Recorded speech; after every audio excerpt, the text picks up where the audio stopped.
CIET NCERT द्वारा प्रस्तुत है कक्षा 6 की हिंदी की पाठ्य पुस्तक बाल राम कथा। आइए सुनते हैं 12 पाठों की इस पुस्तक का चौथा पाठ, राम का वन गमन। पृष्ठ 20। कोप भवन के घटनाक्रम की जानकारी बाहर किसी को नहीं थी, यद्यपि सभी सारी रात जागे थे। कैकेयी अपनी जिद पर अड़ी हुई। राजा दशरथ उन्हें समझाते हुए, नगरवासी राज्याभिषेक की तैयारी करते हुए। गुरु वशिष्ठ की आंखों में भी नींद नहीं थी। आखिर राम का अभिषेक था। दिन चढ़ते के साथ चहल पहल और बढ़ गई। हर व्यक्ति शुभ घड़ी की प्रतीक्षा में। महामंत्री सुमंत्र कुछ असहज थे। महर्षि के पास आए। दोनों ने महाराज के बारे में चर्चा की। पिछली शाम से किसी ने महाराज को नहीं देखा था। कुछ लोगों के लिए इसका कारण आयोजन की व्यस्तता थी। महर्षि ने सुमंत्र को राजभवन भेजा। समय तेजी से बीत रहा था। शुभ घड़ी निकट आ रही थी। सारी तैयारियां हो चुकी थीं। केवल महाराज का आना शेष था। सुमंत्र तत्काल राजभवन पहुंचे। कैकेयी के महल की सीढ़ियां चढ़ते हुए सुमंत्र को एक अनजान डर ने घेर लिया। अंदर पहुंचे, देखा कि महाराज पलंग पर पड़े हुए हैं, बीमार, दीनहीन। सुमंत्र का मन भांपते हुए कैकेयी ने कहा, चिंता की कोई बात नहीं है मंत्रीवर। महाराज राज्याभिषेक के उत्साह में रात भर जगे हैं। वे बाहर निकलने से पूर्व राम से बात करना चाहते हैं। कैसी बात? सुमंत्र ने पूछा। मैं नहीं जानती। अपने मन की बात वे राम को ही बताएंगे। आप उन्हें बुला लाइए। दशरथ ने बहुत क्षीण स्वर में राम को बुलाने की आज्ञा दी। सुमंत्र के मन में कई तरह की आशंकाएं थीं, पर वे उन्हें टालते रहे। राम के निवास के बाहर भारी भीड़ थी। लक्ष्मण भी वहीं थे। भवन को सजाया गया था। उसकी चमक दमक देखने योग्य थी। सुमंत्र को देखकर कोलाहल बढ़ गया। लोगों के लिए यह एक संकेत था राज्याभिषेक के लिए राम को आमंत्रित करने का। सुमंत्र ने कहा, राजकुमार, महाराज ने आपको बुलाया है। आप मेरे साथ ही चलें। पृष्ठ 21। कुछ ही पल में राम वहां पहुंच गए। लक्ष्मण साथ थे। दोनों भाई विस्मित थे। वे राजसी वस्त्रों में थे, सजे धजे। लोग जय जयकार करने लगे। पुष्प वर्षा होने लगी। राजकुमार समझ नहीं पा रहे थे कि महाराज ने उन्हें अचानक क्यों बुलाया। लोग समझ रहे थे कि राम राज्याभिषेक के लिए जा रहे हैं। महल में पहुंचकर राम ने पिता को प्रणाम किया, फिर माता कैकेयी को। राम को देखते ही राजा दशरथ बेसुध हो गए। उनके मुंह से एक हल्की सी आवाज निकली, राम। उन्हें होश आया, तब भी वे कुछ बोल नहीं सके। थोड़ी देर तक चुप्पी रही, असहज सन्नाटा। कोई कुछ नहीं बोला तो राम ने पिता से पूछा, क्या मुझसे कोई अपराध हुआ है? कोई कुछ बोलता क्यों नहीं? आप ही बताइए माते। महाराज दशरथ ने मुझे एक बार 2 वरदान दिए थे। मैंने कल रात वही दोनों वर मांगे जिससे वे पीछे हट रहे हैं। यह शास्त्र सम्मत नहीं है, रघुकुल की नीति के विरुद्ध है। कैकेयी ने बोलना जारी रखा, मैं चाहती हूँ कि राज्याभिषेक भरत का हो और तुम 14 वर्ष वन में रहो। महाराज यही बात तुमसे नहीं कह पा रहे थे। राम संयत रहे।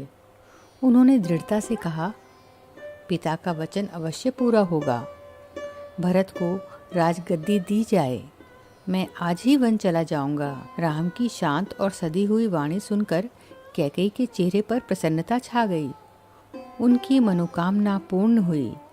राजा दशरथ चुपचाप सब देख रहे थे, स्पंदनहीन।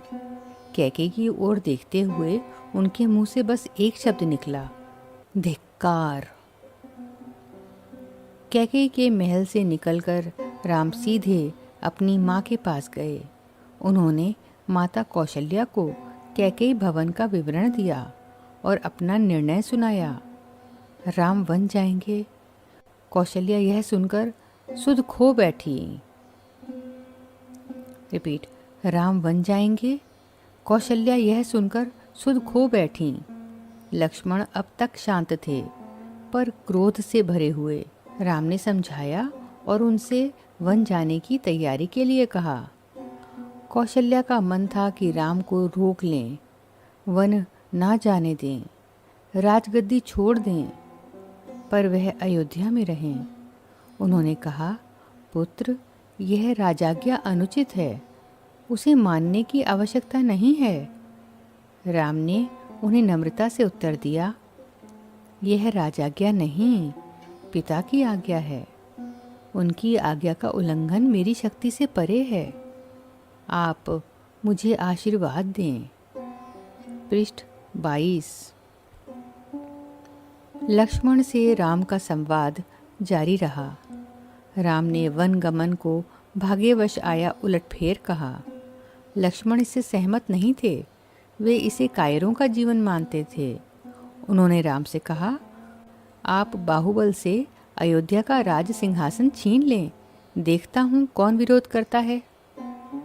अधर्म का सिंहासन मुझे नहीं चाहिए, मैं वन जाऊंगा। मेरे लिए तो जैसा राज सिंहासन वैसा ही वन। कौशल्या ने स्वयं को संभाला, उठी और राम को गले लगा लिया। वे राम के साथ वन जाना चाहती थीं। राम ने मना कर दिया, कहा कि वृद्ध पिता को आपके सहारे की अधिक आवश्यकता है। कौशल्या ने राम को विदा करते हुए कहा, जाओ पुत्र, 10 दिशाएं तुम्हारे लिए मंगलकारी हों। मैं तुम्हारे लौटने तक जीवित रहूंगी। कौशल्या भवन से निकलकर राम सीता के पास गए। सारा हाल बताया, विदा मांगी, माता पिता की आयु का उल्लेख किया, उनकी सेवा करने का आग्रह किया। प्रिय, तुम निराश मत होना, 14 वर्ष के बाद हम फिर मिलेंगे। राम के वन गमन का समाचार जब तक सीता के पास नहीं पहुंचा था, राम को देखकर कुछ आशंका हुई, अनिष्ट की। राम ने विदा मांगी तो सीता व्याकुल हो गईं, क्रोधित भी हुईं, निर्णय पर प्रतिवाद किया। राम नहीं माने तो सीता ने उनके साथ जंगल जाने का प्रस्ताव रखा। सीता ने कहा, मेरे पिता का आदेश है कि मैं छाया की तरह हमेशा आपके साथ रहूं। अंततः राम को उनकी बात माननी पड़ी। तभी लक्ष्मण भी वहाँ आ गए। वह भी साथ जाने को तैयार थे। राम ने उन्हें इसकी स्वीकृति दे दी, शीघ्र तैयारी करने को कहा। राम चाहते थे कि सीता वन न जाएं, अयोध्या में रहें। वे इसकी अनुमति दे चुके थे, फिर भी उन्होंने एक और प्रयास किया। सीते, वन का जीवन बहुत कठिन है, न रहने का ठीक स्थान, न भोजन का ठिकाना, कठिनाइयाँ कदम कदम पर। तुम महलों में पली हो, ऐसा जीवन कैसे जी सकोगी? सीता ने उत्तर नहीं दिया, मुस्कुरा दी। उन्हें पता था कि राम अपने दिए वचन से पलट नहीं सकते। राम वन जा रहे हैं, यह समाचार पूरे नगर में फैल चुका था। नगरवासी दशरथ और कैकेयी को धिक्कार रहे थे। कुछ देर पहले तक जहाँ उत्सव की तैयारियां थीं, वहाँ उदासी ने घर कर लिया।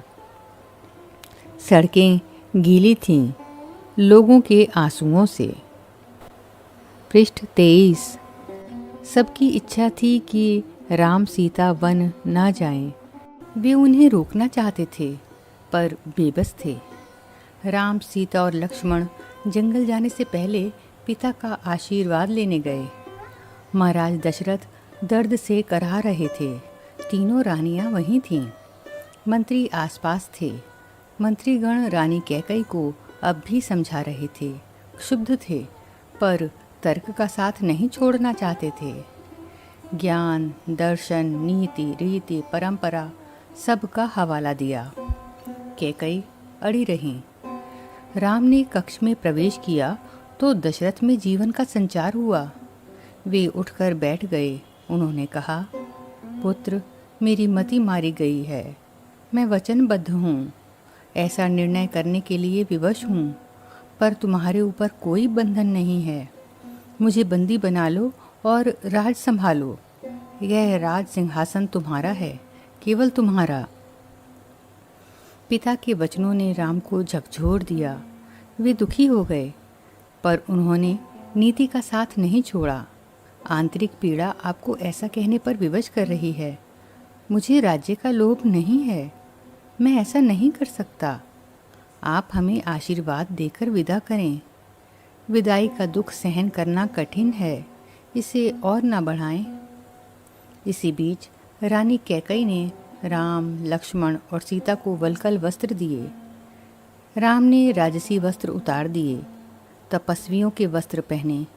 सीता को तपस्विनी के वेश में देखना सबसे अधिक दुखदायी था। महर्षि वशिष्ठ अब तक शांत थे। उन्हें क्रोध आ गया। उन्होंने कहा, सीता वन जाएगी तो सब अयोध्यावासी उसके साथ जाएंगे। भरत सूनी अयोध्या पर राज करेंगे। यहाँ कोई नहीं होगा, पशु पक्षी भी नहीं।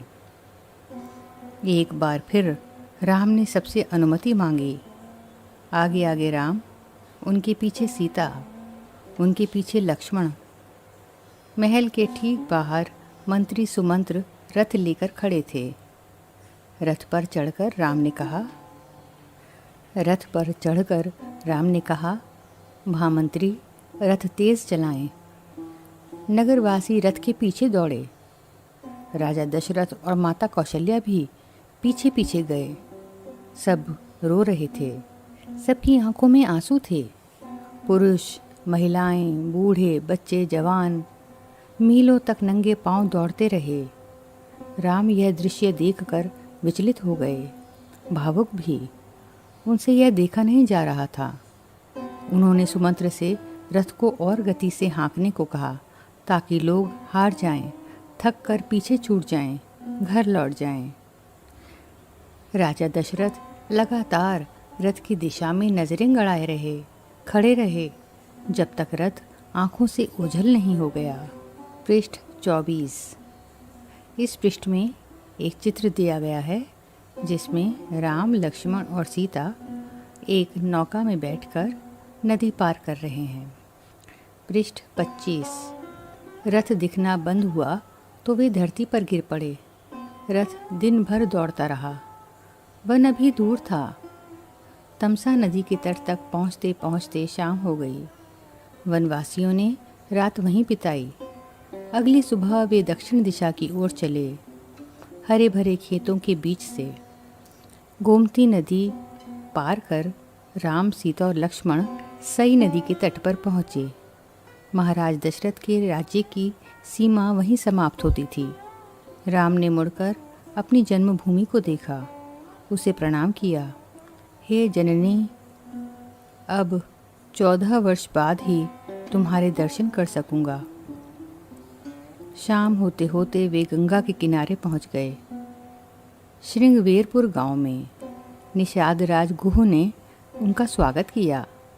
राम ने रात वहीं विश्राम किया, गुह राज के अतिथि के रूप में। वन क्षेत्र आ गया था, नदी के उस पार। अगली सुबह राम ने महामंत्री को समझा बुझाकर वापस भेज दिया। दोनों राजकुमारों और सीता ने नाव से नदी पार की। सुमंत्र तट पर खड़े रहे, वनवासियों के उस पार उतरने तक। उसके बाद वे अयोध्या लौट गए। सुमंत्र का खाली रथ अयोध्या पहुंचा तो लोगों ने उसे घेर लिया। वे राम के बारे में जानना चाहते थे। सुमंत्र बिना कुछ बोले सीधे राजभवन गए। राजा दशरथ कौशल्या भवन में थे, बेचैन, सुमंत्र की प्रतीक्षा में। उन्होंने कहा, महामंत्री, राम कहाँ हैं? सीता कैसी हैं? लक्ष्मण का क्या समाचार है? वे कहाँ रहते हैं, क्या खाते हैं? सुमंत्र की आंखों में आंसू थे। उन्होंने एक एक कर महाराज के सभी प्रश्नों का उत्तर दिया। सुमंत्र को पता था कि दशरथ को इन उत्तरों से संतोष नहीं होगा। महाराज की बेचैनी बनी रही, बढ़ती गई। वन गमन के छठे दिन दशरथ ने प्राण त्याग दिए। राम का वियोग उनसे सहा नहीं गया। दूसरे दिन महर्षि वशिष्ठ ने मंत्री परिषद से चर्चा की। सबकी राय थी कि राजगद्दी खाली नहीं रहनी चाहिए। तय हुआ कि भरत को तत्काल अयोध्या बुलाया जाए। घुड़सवार दूत रवाना किए गए, इस निर्देश के साथ कि उन्हें अयोध्या की घटनाओं के संबंध में मौन रहना है। इसी के साथ कक्षा 6 की हिंदी की पाठ्यपुस्तक बाल राम कथा का चौथा पाठ राम का वनगमन यहाँ समाप्त हुआ।